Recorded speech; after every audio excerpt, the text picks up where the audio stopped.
Israel అయితే ఓచ కోతకు వస్తుంది. ఎవరు బతుకుంటారో తెలియట్లేదు. ఇవాళ నాయకుడు అనేవాడు రేపు ఉండట్ల, రేపటోడు ఎల్లుండట్ల. పాలస్తీనా నుంచి ఏదైతే ఇజ్రాయెల్ మీదకి వెళ్ళి దాడి చేసినటువంటి హమాస్ చీఫ్నే లేపేసింది కదా. ఇరాన్లో అధ్యక్షుడి రక్షణ కవచంలో ఉన్నటువంటి లేపేసింది కదా. అట్లాగే గాజా మొత్తాన్ని సర్వనాశనం చేసి వదిలిపెట్టింది కదా. ఇవాళ ఆ ప్రాంతంలో 3/4 ప్రాంతం వాళ్ళ చేతిలోకి తీసుకుంది కదా.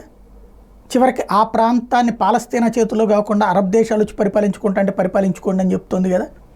అంత సీరియస్ ఎఫర్ట్ చేయగలిగింది కదా.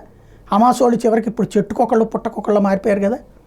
దాని తర్వాత ఈ బాధ్యత అంతా హెజ్బుల్లాని ఎత్తున పెడితే హెజ్బుల్లా వాడు కవ్విస్తే వేటాడుతోంది కదా. చివరికి ఎంతమంది సచ్చారో తెలియట్లేదు కదా. పేజర్లే పేలినయా, సెల్ ఫోన్లే పేలినయా, ఇయర్బడ్సే పేలినయా, ఏం పేలినయో కూడా అర్థం కాని విధంగా అనేక మంది ఆసుపత్రులు పాలై ఉన్నారు, అనేక మంది కమాండర్లు చచ్చిపోయి ఉన్నారు. ఇప్పుడు హెజ్బుల్లా పరిస్థితి ఏంటంటే తమని తాము కాపాడుకోవడానికి ఎత్తుక్కోవాల్సిన పరిస్థితి.